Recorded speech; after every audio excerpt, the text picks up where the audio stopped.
l'homme est une créature de Dieu si merveilleuse que son corps est le temple de son esprit, dans lequel il doit tout faire pour le glorifier. L'objectif de cette présentation est de vous aider à maintenir une bonne santé pour glorifier Dieu dans votre corps et dans votre esprit qui lui appartiennent.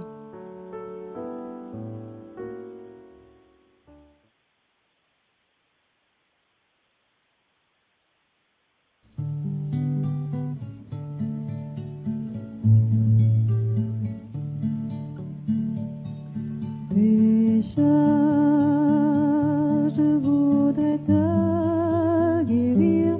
J'ai vu tes larmes, ta souffrance, mais pour avoir la délivrance, il faut apprendre à m'obéir. Voici, je me tiens à la porte, je suis ton maître et ton sauveur. La paix, le bonheur, je t'apporte. Ne veux-tu pas m'ouvrir ton cœur? Tu sais que je suis né pour toi, que pour toi j'ai donné ma vie.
Alors, rebonjour à tous et à toutes.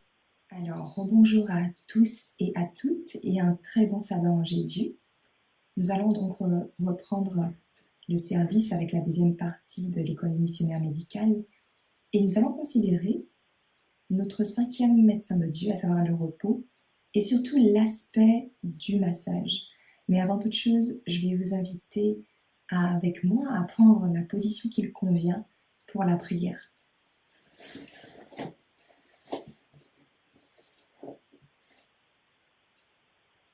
Merci Père éternel pour cette merveilleuse journée de sabbat que tu nous accordes. Merci pour le soin que tu prends de nous et tous les enseignements que tu nous permets d'avoir afin que nous puissions nous rapprocher de toi et marcher sur la voie que nous devons emprunter. Pardonne Père nos égarements, nos luttes, notre incrédulité et continue Père de œuvrer en chacun de nous et nous apporter ce dont nous avons besoin afin que nous puissions grandir en toi et être transformés à ta ressemblance. Alors que nous allons avoir ce moment, eh bien, nous te le remettons et que ce soit toi qui puisses diriger toutes choses et que les cœurs, les pensées puissent être disposés à recevoir ton message et que toute gloire te soit rendue. Ce sont les grâces, Père, que nous te prions par les mérites de Jésus. Amen. Alors, nous allons considérer la définition du massage. On peut le retrouver sur Wikipédia et je vous ai mis le lien en bas de slide. Le massage ou la massothérapie est l'application d'un ensemble de techniques manuelles qui visent le mieux-être des personnes grâce à l'exécution de mouvements des mains sur les différents tissus vivants. Cette thérapie agit entre autres sur la peau, les muscles, les tendons et les ligaments. Ces tissus sont appelés communément tissus mous et visent à améliorer la santé tant le bien-être physique que psychique. Le terme massage ou massothérapie englobe un ensemble de techniques qui, malgré leurs différences philosophiques et d'application, partagent un certain nombre de principes et de méthodes ayant pour objectif de favoriser la détente musculaire et nerveuse, la circulation sanguine et lymphatique, l'assimilation et la digestion des aliments, l'élimination des toxines, le fonctionnement des organes vitaux, l'éveil psychocorporel. La seule formation au massage reconnue en France par un diplôme d'État est celle de massokinésithérapie. Les massages sont, dans la plupart des cas, considérés pour apporter du repos et de la détente. La médecine conventionnelle reconnaît aujourd'hui certaines vertus de l'application du massage. La kinésithérapie signifie le traitement par le mouvement. Elle peut agir au niveau de l'ensemble des tissus concernés par le soin pratiqué. Tégumentaire, musculaire, articulaire, nerveux, pulmonaire, cardiaque, vasculaire. Les techniques sont utilisées dans le but de la rééducation ou de la réadaptation de la personne. Ainsi, le kinésithérapeute cherchera à augmenter les capacités fonctionnelles de la personne, mouvement, posture, dans le cadre de la rééducation, ou à aider la personne à s'adapter à de nouvelles conditions dans le cas de la réadaptation. Un des actes de la massokinésithérapie est le massage, c'est-à-dire la sollicitation des tissus, peau, muscles, tendons ou encore tissus sous-cutanés du patient par différentes techniques manuelles ou instrumentales. La kinésithérapie utilise la physiothérapie qui consiste en différents moyens physiques, la chaleur, le froid, les courants électriques, des ultrasons, des infrarouges, afin de prévenir ou de soigner des pathologies tégumentaires ou musculo-tendineuses. Et vous pouvez retrouver le lien de la définition de la kinésithérapie en bas de slide.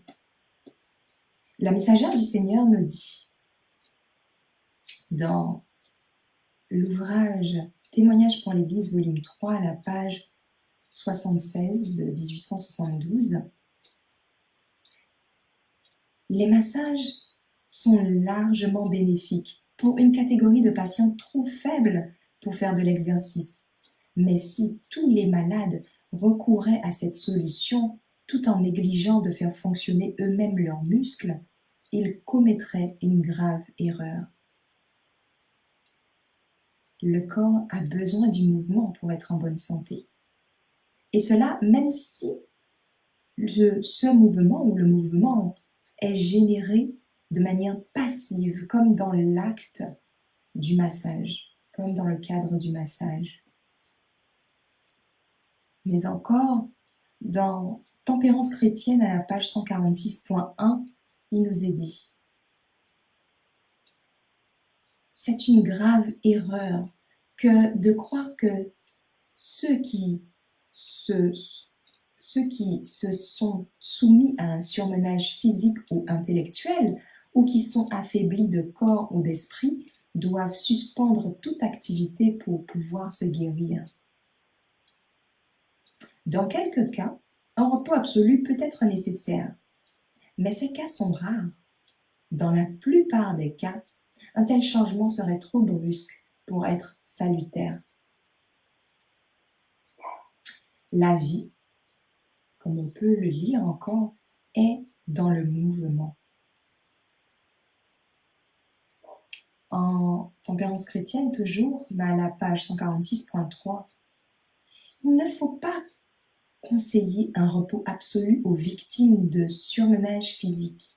Les priver de tout exercice serait dans bien des cas empêcher le rétablissement de leur santé. Force de la volonté accompagne le travail manuel, où, quand cette énergie s'assoupit, l'imagination devient maladive et le patient se trouve dans l'incapacité de résister à la maladie. L'inaction est ce qu'il faut le plus redouter dans de telles circonstances. Le repos, oui, mais dans des cas très spécifiques, nous le dit la messagère du Seigneur, et de manière ponctuelle, car le corps a besoin du mouvement. Notre Père Céleste est celui qui nous accorde la vie, et donc le mouvement. Et il nous dit, en Ésaïe 40 au verset 29, « Il donne la force à celui qui est fatigué, et il augmente la vigueur de celui qui tombe en défaillance. » C'est Dieu qui nous accorde la force, la vigueur, la vie, et donc le mouvement. Considérons un passage dans 1 Roi, au chapitre 17, la suite de l'histoire de la veuve de Sarepta. 1 Roi 17, à partir du verset 17. Après ces choses, il arriva que le fils de la maîtresse de la maison tomba malade, et la maladie s'aggrava tellement qu'il ne resta plus de souffle en lui. Et elle dit à Élie, « Qu'y a-t-il entre moi et toi, homme de Dieu? Es-tu venu chez moi pour renouveler la mémoire de mon iniquité et pour faire mourir mon fils ?» Et il lui dit, « Donne-moi ton fils. » Et il le prit d'entre ses bras et le porta dans la chambre haute où il demeurait. Et il le coucha sur son lit. Puis, il cria à l'Éternel et dit, « Éternel, mon Dieu, est-ce que tu affligerais même cette veuve chez qui je demeure au point de faire mourir son fils ?» Et il s'étendit sur l'enfant par 3 fois, et il cria à l'Éternel et dit, « Éternel, mon Dieu, je te prie que l'âme de cet enfant rentre en lui. » Et l'Éternel exauça la voix d'Élie, et l'âme de l'enfant rentra en lui, et il recouvra la vie. Alors, Élie prit l'enfant et le descendit de la chambre haute dans la maison et le donna à sa mère. Et il dit, « Regarde, ton fils vit. » Et la femme dit à Élie, « Je connais maintenant que tu es un homme de Dieu et que la parole de l'Éternel qui est dans ta bouche est la vérité. » Amen. Il est clair que cet enfant était dans le repos. Ni lui, ni sa mère ne pouvaient plus agir pour améliorer son état, sa condition. Mais quand nous n'avons plus aucune solution, Dieu a toujours la réponse dans nos faiblesses, dans nos difficultés. À ce stade, le seul recours possible de cette veuve était l'aide divine. Élie a prié et a attendu le secours de l'Éternel. Mais qu'a-t-il fait? Avez-vous prêté attention à ce qu'il a fait? Est-il resté les bras ballants à attendre simplement la réponse de l'Éternel? Non. Il a utilisé un remède, le remède de Dieu. En se couchant sur le corps de cet enfant, son poids entier a pu exercer un massage par pression sur l'ensemble des membres, et cela d'une manière beaucoup plus efficace et rapide que s'il lui avait fallu faire un massage de la tête aux pieds avec ses mains uniquement. Parfois, nous pouvons être si affaiblis que nous ne pouvons plus agir pour nous-mêmes de manière à utiliser des remèdes que Dieu nous donne. Il nous faut aussi parfois de l'aide. John Harvey Kellogg, l'un des pionniers adventistes du 7e jour, très connu pour ses cornflakes, était un médecin américain qui fut le pionnier du mouvement des aliments diététiques à la fin du 19e siècle et qui a également écrit un livre sur l'art du massage en 1895. Il a également promu l'idée de boire 8 verres d'eau par jour. Kellogg était le directeur du Battle Creek Sanatorium dans le Michigan. Une composition de combinaison de spa, d'hôpital, d'hôtel. Il a inventé une gamme d'équipements, d'exercices et d'appareils médicaux à l'usage de ses invités. Il a également développé et breveté une variété de nouveaux aliments, y compris les cornflakes, le beurre d'arachide, le lait de soja.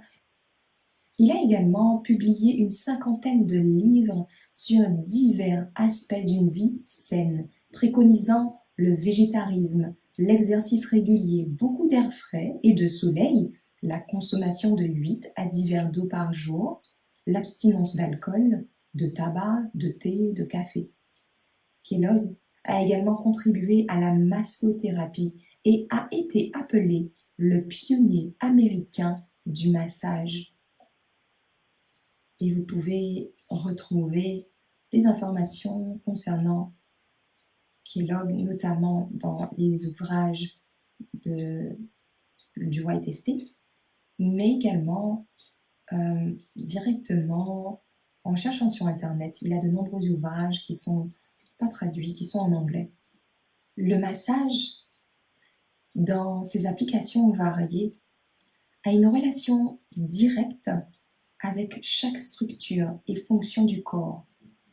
Mais dans ses applications ordinaires, cette mesure thérapeutique affecte directement et immédiatement, surtout, et nous allons le voir, la peau, avec son réseau de tissus conjonctifs et ses glandes sébacées, sudoripares, les follicules pileux et le nombre infini de minuscules vaisseaux sanguins et nerfs terminaux sensibles, les filaments trophiques, vasomoteurs et sensoriels.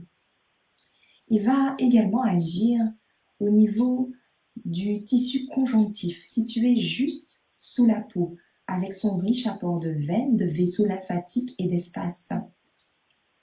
Il va ensuite continuer de pouvoir agir au niveau des muscles, qui constituent principalement les parties charnues du corps, qui reçoivent une attention particulière dans les diverses procédures de manipulation du massage, à la fois en tant que muscle individuel et en tant que groupe fonctionnel. Les muscles représentent environ la moitié du poids du corps. Ils reçoivent un quart du sang. Lorsque leur vaisseau se dilate sous l'influence de l'exercice ou du massage, ils peuvent contenir la moitié du sang.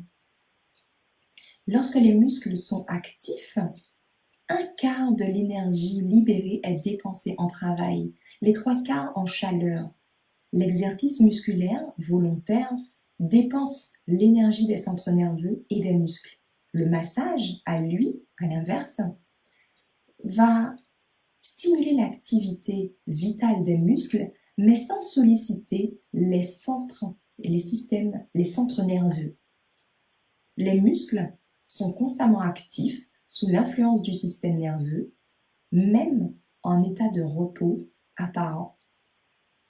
Cette activité insensible est connue sous le nom de tonus musculaire. Il est très visible dans les muscles abdominaux, dont le tonus permet aux muscles d'agir en opposition avec le diaphragme, favorisant l'expiration.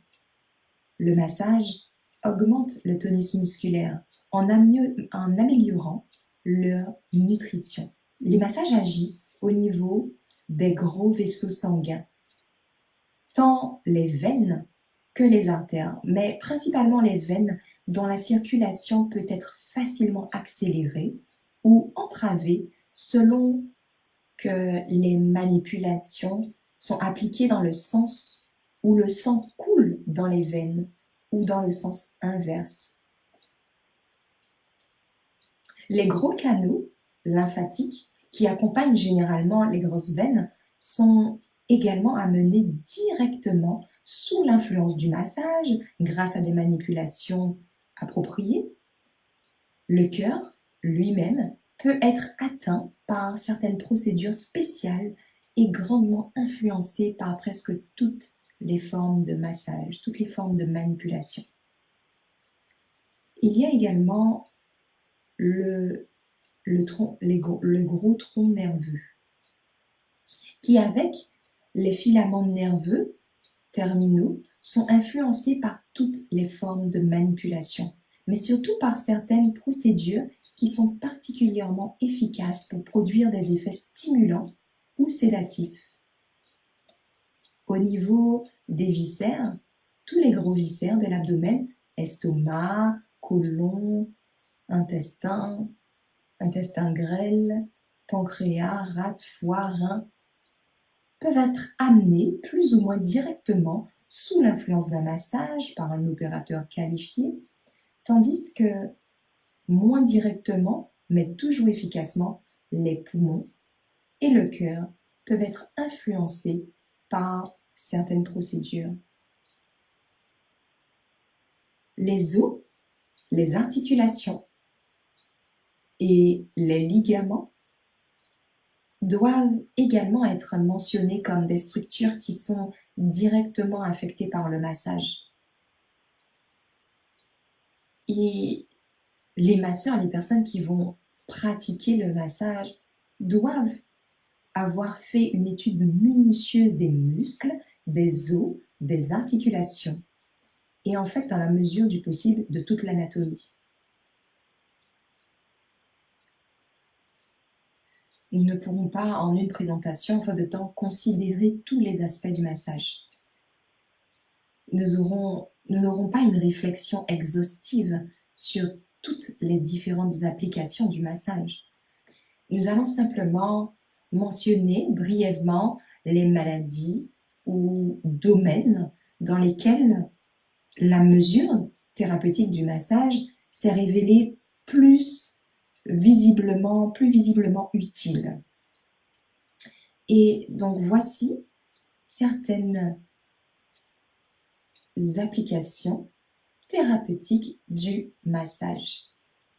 Le massage agit sur les troubles de la nutrition, les troubles du système circulatoire, les maladies du système musculaire, du système nerveux, les troubles des organes digestifs, la maladie du foie, les maladies du foie, maladie rénale, troubles des organes pelviens, courbature de la colonne vertébrale, troubles pulmonaires, entorses, fractures, maladies de l'œil et de l'oreille.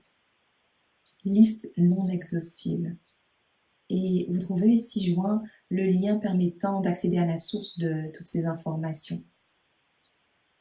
Au niveau des troubles de la nutrition, nous pouvons lire dans l'ouvrage L'art du massage de J.H. Kellogg de 1895.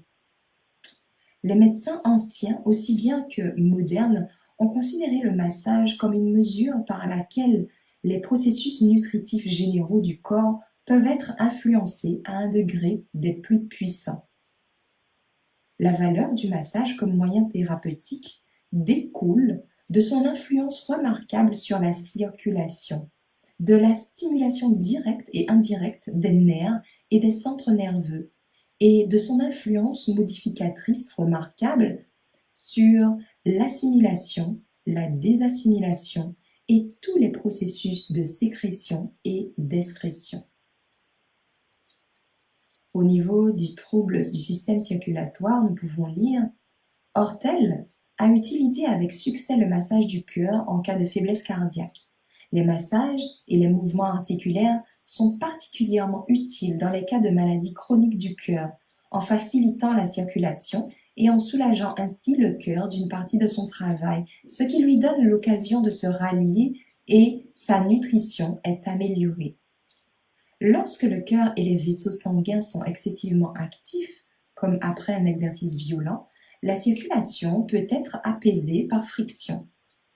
Cette mesure est utile en cas d'insomnie due à une congestion cérébrale, à une surcompensation due à un développement excessif du muscle cardiaque à la suite d'une maladie valvulaire ou à une obstruction de la circulation pulmonaire résultant d'une maladie des poumons.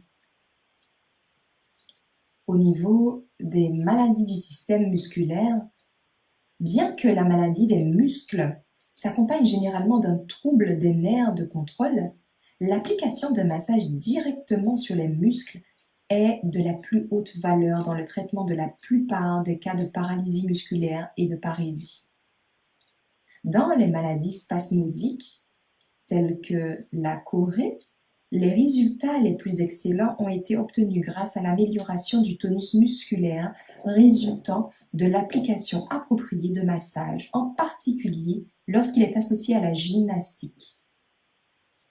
Dans l'atrophie musculaire, qu'elle résulte d'une névrite ou d'une maladie de la moelle, le massage des muscles, en particulier la friction et le pétrissage, est une mesure de valeur la plus élevée, offrant en fait le meilleur de tous les moyens connus par lesquels la nutrition d'un muscle peut être maintenue pendant que la régénération des structures nerveuses de connexion a lieu. Même dans la dégénérescence graisseuse des muscles, le massage peut encore s'avérer utile. Naturellement, il ne faut pas s'attendre à ce que les muscles qui ont subi une transformation graisseuse complète soient régénérés. Mais grâce à l'augmentation de l'activité nutritive créée par le massage, judicieusement administré, ces fibres musculaires restées intactes peuvent se développer à un degré si inhabituel qu'elles sont capables de remplir d'une manière très satisfaisante les différentes fonctions de l'ensemble du muscle ou du groupe musculaire. Dans la pseudo-hypertrophie des muscles, le massage fournit le plus satisfaisant de tous les moyens de combattre le processus morbide qui, laissé à lui-même, aboutit finalement à la dégénérescence des tissus et à la perte de fonctions correspondantes.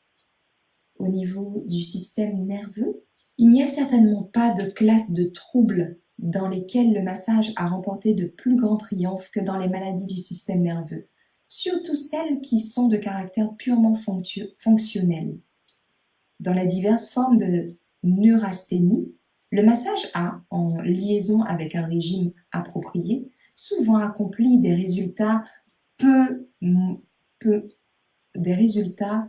moins que merveilleux, comme l'illustrent non seulement les cas publiés par S. Ware Mitchell, qui, le premier à systématiser l'utilisation du massage dans cette classe des troubles nerveux, mais aussi par l'expérience de centaines d'autres médecins qui ont été témoins des effets du massage sur un invalide émacié et névrotique lorsqu'il est appliqué par une personne parfaitement qualifiée dans son emploi. L'effet curatif du massage dans la migraine est dû au fait qu'il peut être utilisé de manière à influencer le système nerveux sympathique, ainsi que le système nerveux central. Car il a été clairement démontré que cette maladie dépend d'un état désordonné du sympathique et probablement, dans la plupart des cas, d'une perturbation du sympathique abdominal. Dans de rares cas, on trouve en rapport avec la maladie et apparemment avec une relation causale des points d'induration ou d'épaississement dans les muscles trapèzes et scalènes. Le massage, appliqué localement, est particulièrement bénéfique dans les cas de ce genre. Les diverses formes de céphalée se prêtent dans une large mesure à un traitement par des applications générales et locales de massage, en particulier les différentes formes de céphalée dont souffrent souvent les individus neurasthéniques et anémiques. Au niveau des troubles des organes digestifs, nous pouvons lire « Dans le traitement des différentes formes d'indigestion, le massage général et local n'a de valeur que derrière le régime et l'hydrothérapie.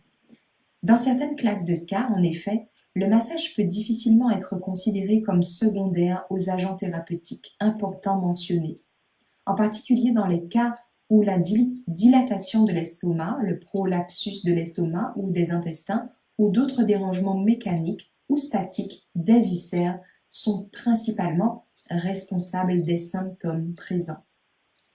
Concernant les maladies du foie, bien que le foie soit l'un des organes les plus importants concernés par la fonction digestive, il remplit des fonctions si nombreuses et si variées qu'il convient de le considérer en lui-même. Alors que les maladies organiques du foie ne bénéficient que dans les très faibles mesures du massage, presque tous ces troubles fonctionnels peuvent être très directement bénéfiquement influencés par des applications appropriées de massage et de mouvements articulaires. Dans les affections inflammatoires aiguës du foie, le massage et les mouvements articulaires des jambes administrés avec soin sont d'une grande valeur pour soulager la congestion viscérale générale qui résulte de l'inflammation hépatique ainsi que la congestion du foie lui-même. Dans ces conditions, du foie, communément appelé torpeur ou paresse, le massage du foie lui-même est une mesure de la plus grande valeur.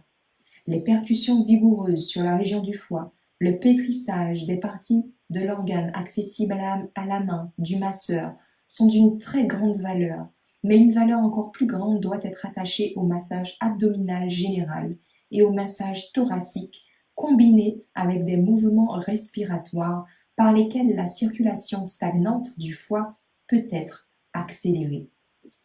Dans les cas de calcul biliaire, le massage s'est souvent avéré une mesure précieuse, fournissant un moyen par lequel la vésicule biliaire peut être amenée à décharger son contenu dans le canal intestinal. Les manipulations de ce genre doivent cependant être employées avec la plus grande discrétion et ne devraient être confiées qu'aux mains d'un masseur qualifié agissant sous une direction médicale intelligente. Au niveau de l'action rénale, des maladies rénales, Le massage est sans aucun doute utile dans le traitement de certaines formes d'insuffisance rénale, bien que dans cette classe de cas, il soit nécessaire qu'il soit utilisé avec beaucoup de soin et de discrétion. C'est particulièrement vrai en ce qui concerne les états inflammatoires et aigus des reins dans lesquels la mise en circulation d'une grande quantité de déchets, les leucomaïnes, au moyen d'un massage, pourrait surcharger les reins infirmes. Le massage offre un excellent moyen de soulager l'œdème, parfois présent dans les maladies rénales, bien que, bien entendu, il ne faut pas s'attendre à ce qu'une guérison radicale soit effectuée dans tous les cas de ce genre. Dans le déplacement du rein, le massage appliqué localement et habilement est une importance primordiale. En cas d'insuffisance rénale, le massage peut souvent être utilisé avec d'excellents résultats. En ce qui concerne les troubles des organes pelviens, il nous est dit, dans les maladies de l'utérus et des ovaires, le massage apporte souvent un soulagement qui ne peut être obtenu par aucun autre moyen. Alors que l'on peut rarement s'attendre à des guérisons en cas de rétrodéplacement chronique, les ovaires déplacés peuvent souvent être remis en place par une manipulation habile. Et même dans les cas où l'utérus et les ovaires ne peuvent être remplacés de façon permanente, le massage peut apporter une si grande amélioration dans la nutrition des parties qu'elle soulage la patiente des symptômes pénibles qui lui rendaient auparavant la vie misérable. Employé en liaison avec l'hydrothérapie, en particulier le bain de siège, la douche vaginale, la ceinture abdominale humide, avec des applications judicieuses d'électricité et des exercices soigneusement gradués, le massage général et local peut souvent être fait pour obtenir les résultats les plus merveilleux. Il est presque toujours nécessaire comme mode de traitement complémentaire dans les cas où une opération de raccourcissement des ligaments ronds a été réalisée afin de corriger leur rétrodéplacement. La négligence d'employer le massage et d'autres moyens curatifs dans ces cas aboutit souvent à l'échec de ce qui pourrait autrement être effectué de la manière la plus satisfaisante dans le soulagement de cette classe de maladies la plus obstinée et incurable avec des moyens ordinaires. L'aménorrhée et la dysménorrhée sont souvent traitées plus efficacement par le massage que par tout autre moyen thérapeutique. Le massage est utile non seulement dans les cas où les douleurs menstruelles sont dues à un état morbide de l'utérus, mais aussi dans la dysménorrhée ovarienne. Dans cette dernière catégorie de cas, l'écrivain a en effet été témoin des résultats les plus satisfaisants et même les plus remarquables. Concernant les courbures de la colonne vertébrale, dans le traitement des courbures vertébrales, le massage est un complément extrêmement important à l'exercice et aux applications électriques, bien qu'on puisse difficilement dire qu'il se substitue l'un à l'un ou l'autre.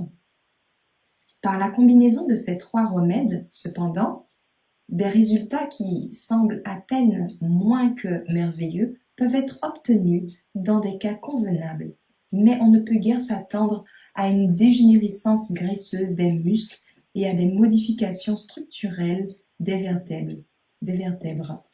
Dans ces derniers cas, un support mécanique quelconque doit être utilisé.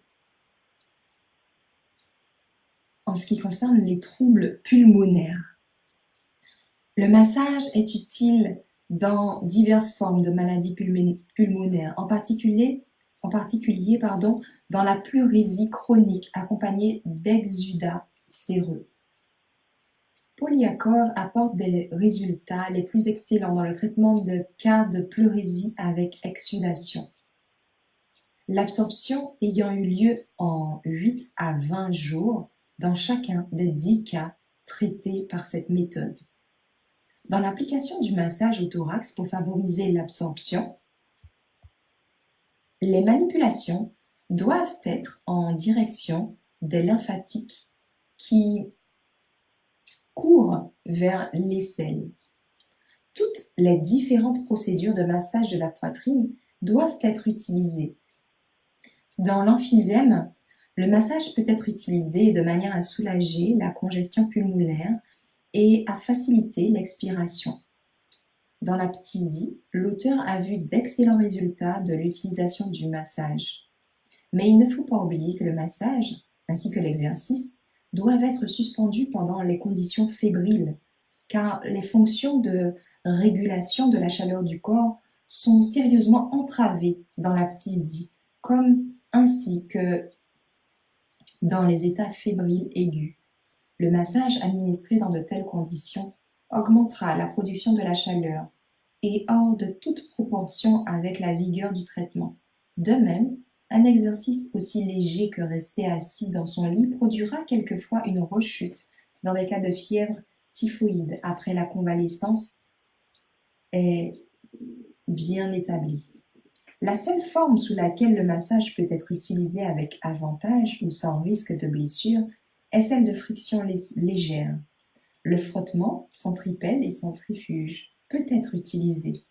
Comme règle, la friction centrifuge doit conclure la séance dans tous les cas où il y a une élévation de la température aussi légère qu'1 ou 2 degrés Fahrenheit.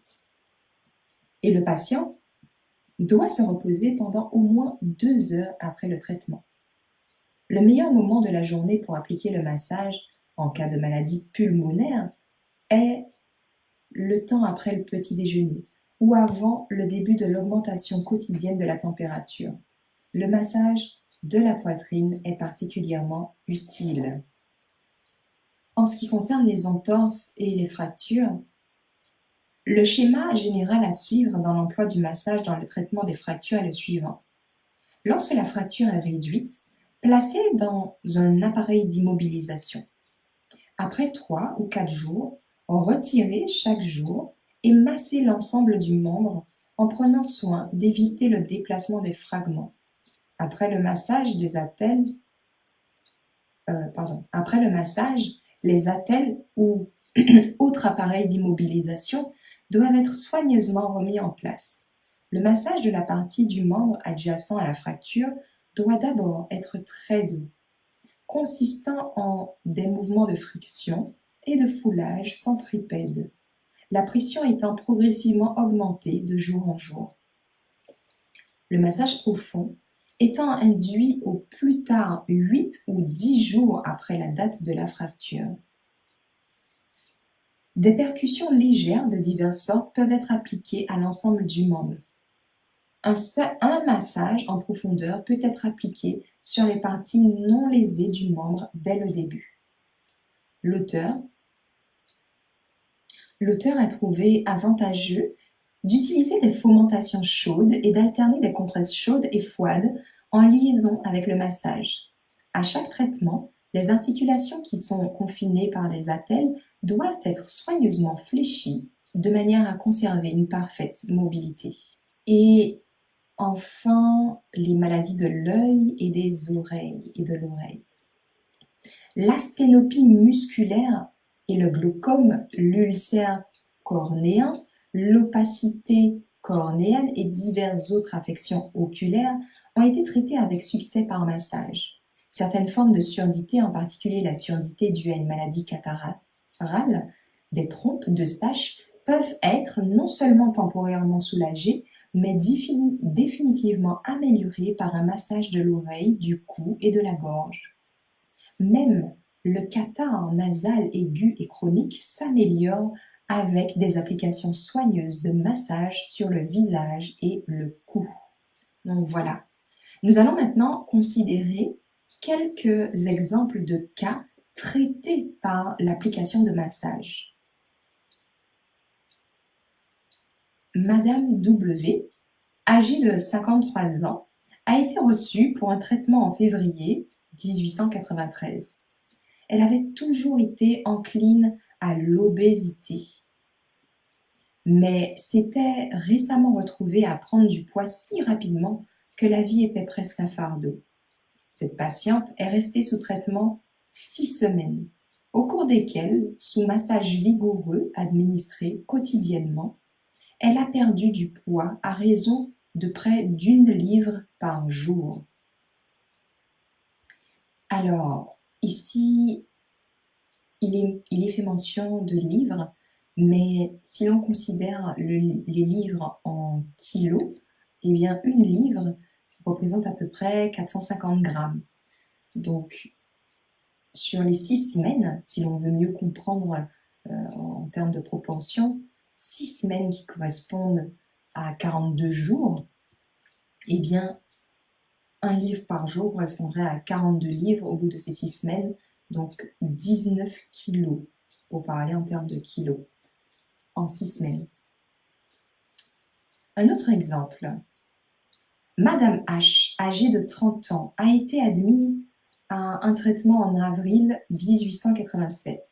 Elle était invalide depuis le confinement 5 ans auparavant, souffrant d'une forme aggravée de dyspepsie et de migraine. Aucun mouvement naturel des intestins n'avait eu lieu depuis 3 ans. La constipation a été entièrement soulagée par l'utilisation d'un massage abdominal ainsi que d'un traitement tonique général et d'un régime correct. Et encore un dernier cas en exemple, Mademoiselle B, âgée de 36 ans, entra au sanatorium en février 1893. Elle n'avait jamais été bien, était si faible, anémique, émaciée, qu'elle était censée souffrir de graves problèmes pulmonaires pour lesquels elle avait été sous traitement depuis un certain temps. Le diagnostic de certaines maladies pulmonaires était favorisé par une toux nocturne. L'examen a montré les conditions suivantes: prolapsus de l'estomac, hypersthésie du ganglion lombaire gauche et du plexus solaire, rein droit flottant, les 2 ovaires extrêmement sensibles. L'examen du liquide gastrique a montré une hyperpepsie avec fermentation. Après moins de 2 mois d'application de massage et d'autres traitements appropriés au cas, le patient rentra chez lui amélioré en tout point. En fait, était tellement changée, pour le mieux, qu'elle se considérait en excellente santé. Alors voilà, je me suis arrêtée là, puisque sinon, eh bien, nous allons déborder énormément sur le temps. Donc, nous allons maintenant avoir un moment de questions-réponses concernant tout ce que nous avons pu évoquer. N'hésitez pas à prendre la parole. Pour ceux qui sont sur l'audio, à faire 50 dièses. Ceux qui sont sur la web, la petite main levée en haut à gauche. C'est le moment des questions-réponses.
Pour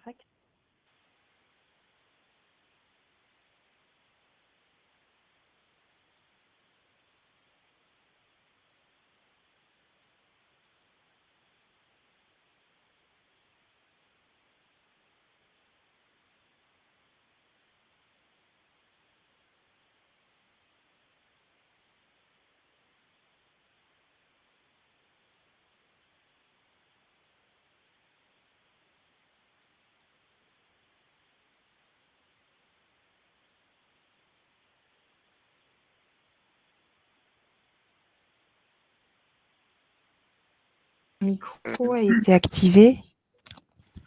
Ah oui, Non. bonjour Horizon, tu m'entends là?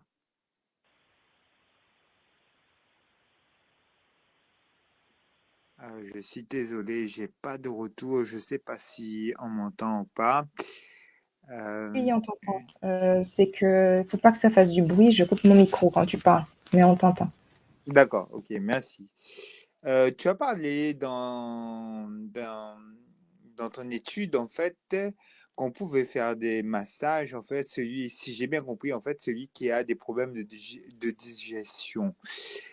Euh, Est-ce que tu peux développer un petit peu plus dans ce sens, c'est-à-dire quel type de massage à faire, en fait, pour les personnes qui ont des problèmes de digestion? Merci.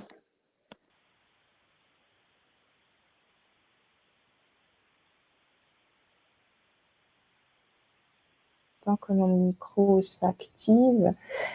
Alors, tu t'es dit, est-ce que tu peux préciser quand tu parles de problèmes de digestion, c'est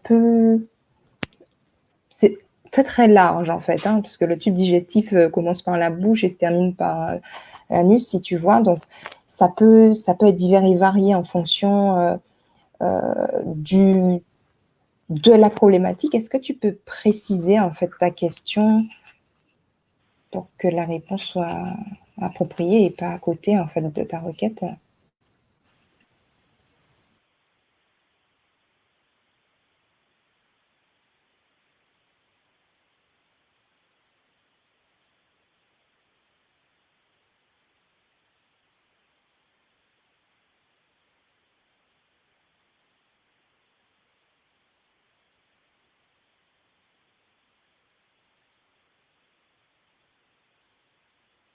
Alors, je ne sais pas si du coup Teddy a bien entendu, mais bon, je peux apporter des éléments, mais je risque peut-être d'être pas sur le point vraiment que tu souhaitais cibler.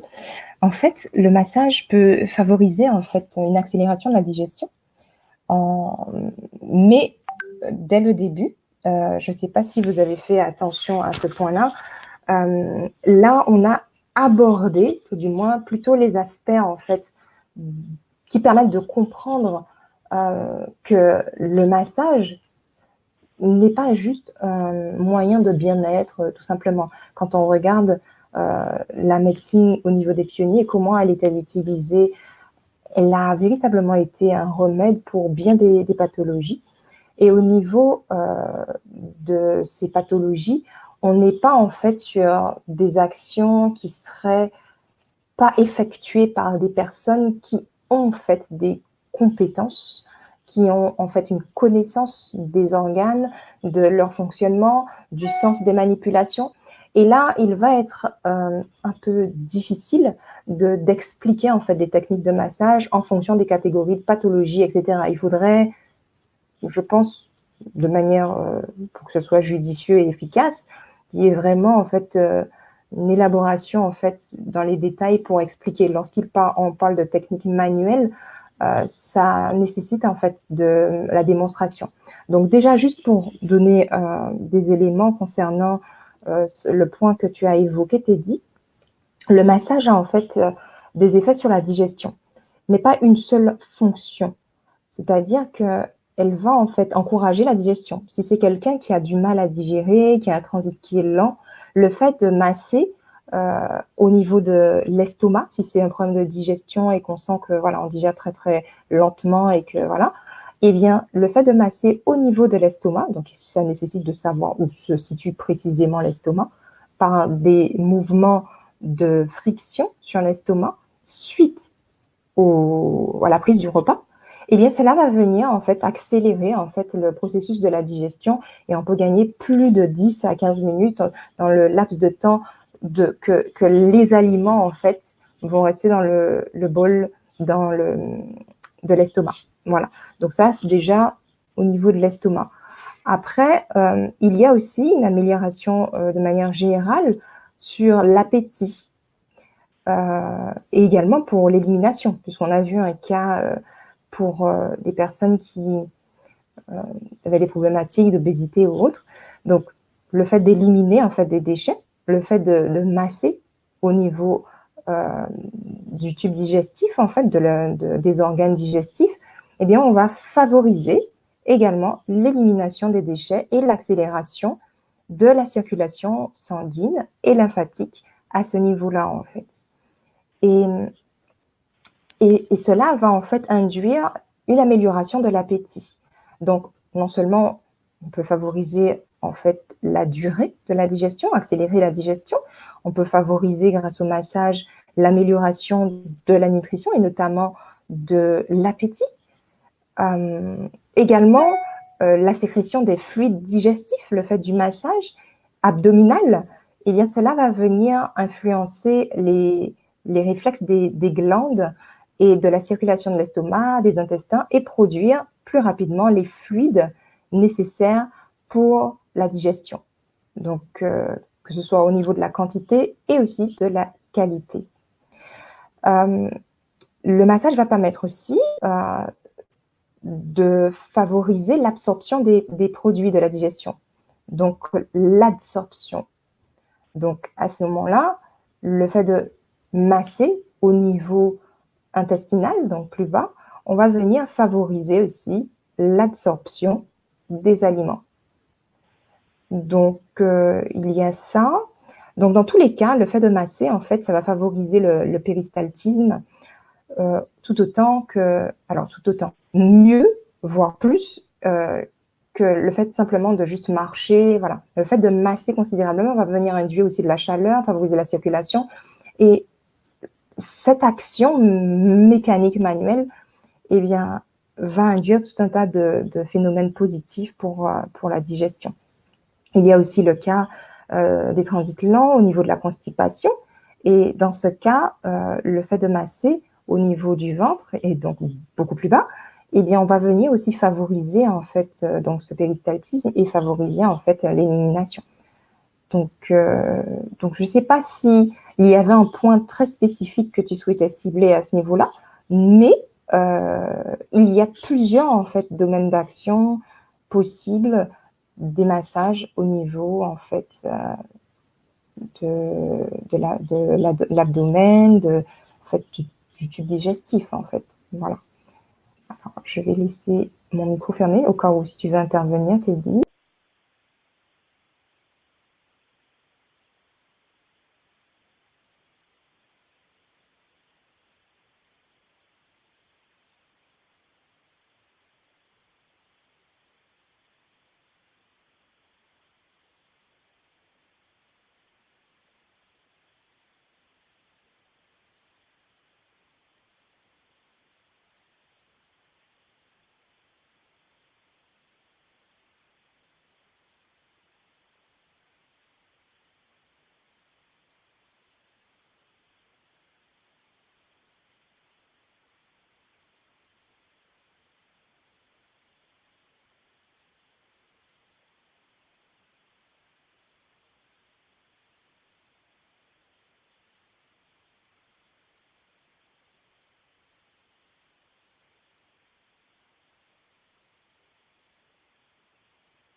Ok, alors j'ai coupé mon micro, mais j'ai eu un retour de Teddy, il a des soucis de connexion, donc tu auras la possibilité d'entendre la présentation à nouveau et donc tous les éléments que j'ai pu apporter de réponse. Et j'espère que cela va venir répondre à ton point. S'il n'y a pas d'autres interventions, nous allons nous diriger vers la clôture de ce moment. J'attends quelques secondes encore.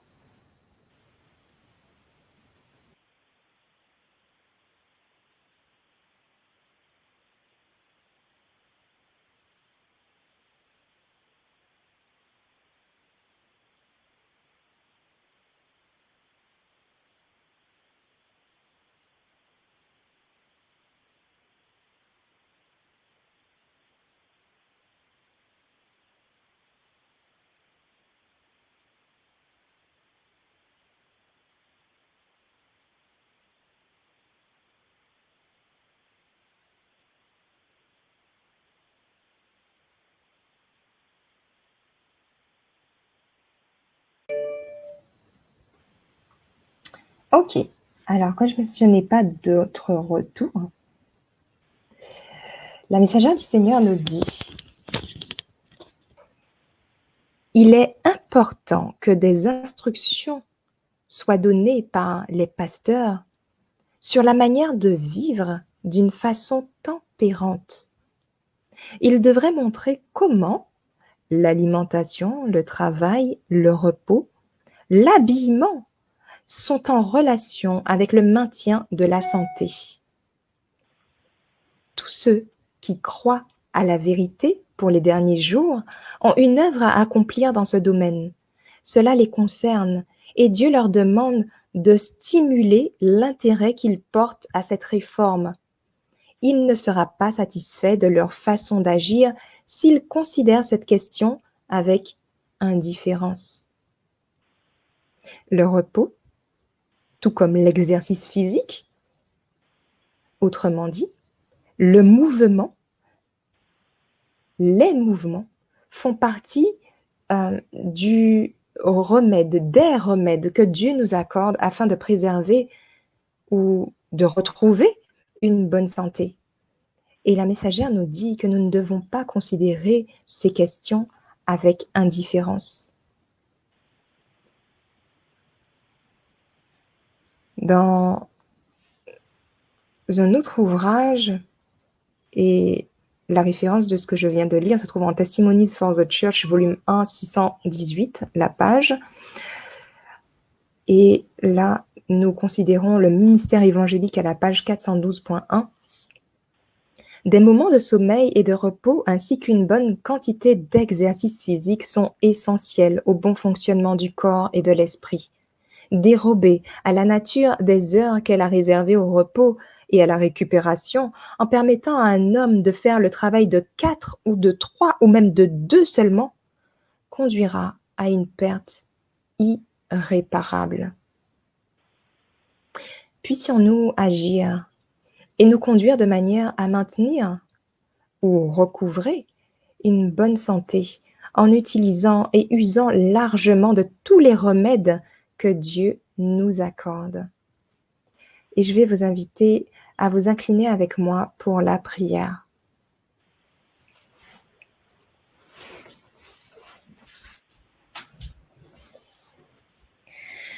Merci Père éternel pour toutes ces leçons que tu nous donnes, qui nous permettent de prendre conscience, pas à pas, progressivement, de ce qu'il nous faut changer afin de pouvoir recouvrer ou maintenir une bonne santé, un état de santé qui te glorifie, qui manifeste de ta présence dans nos vies, de ce que nous avons soin et égard du don de la santé que tu nous fais.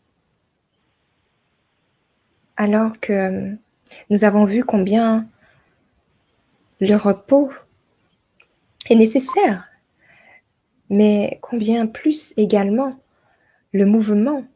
Et lorsque nous ne pouvons plus agir ou que nous en sommes trop faibles, nous voyons que le massage, les mouvements induits par une tierce personne sont aussi un remède que tu nous offres pour nous aider à retrouver une condition de santé et permettre que nous puissions ensuite nous-mêmes être habilités à pouvoir apporter aux autres ce que nous avons reçu de toi, que ce soit au niveau de la compréhension ou dans la pratique. Merci Père pour tes enseignements, merci pour toutes ces lumières, merci de ce que tu as agi dans nos vies. Et au travers de ces leçons, tu nous montres, Père, que tu es un Dieu merveilleux, alors la colère, compatissant, riche en bonté. Et pas à pas, tu as égard de nous et tu exerces ta patience à notre égard pour nous amener progressivement sur le chemin de la vérité, de la perfection. Pardonne-nous humblement tous nos égarements, nos fautes, nos manquements et tout ce que nous avons manqué de faire pour avoir la santé que tu voudrais que nous puissions avoir aujourd'hui. Alors que demain arrive, Donne-nous, Seigneur, de mettre en pratique tout ce que tu nous montres progressivement afin que nous ne puissions pas perdre encore du temps de qualité et manquer d'avoir cette santé que tu attends pour chacun de nous. Merci pour les grâces imméritées. Merci pour ta patience à notre égard et que nous puissions, Père, par ta grâce et ta puissance dans nos vies, te glorifier dans notre corps et notre esprit qui t'appartiennent. Nous t'avons prié par les mérites de Jésus. Amen.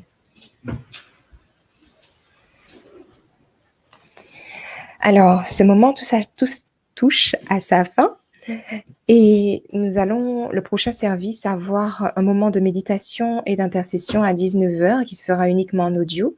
N'hésitez pas à vous connecter par le biais du service live avec les numéros correspondant à vos lieux d'habitation. Et nous vous disons encore un très bon sabbat en Jésus et que Dieu vous bénisse.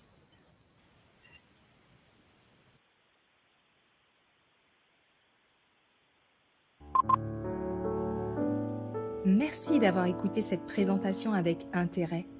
Pour plus d'informations, consultez notre site internet lereste.org et suivez-nous sur Facebook ainsi que sur YouTube à @lereste. Vous pouvez aussi nous contacter par email à info@lereste.org ou par téléphone au +33 6 12 60 13 69.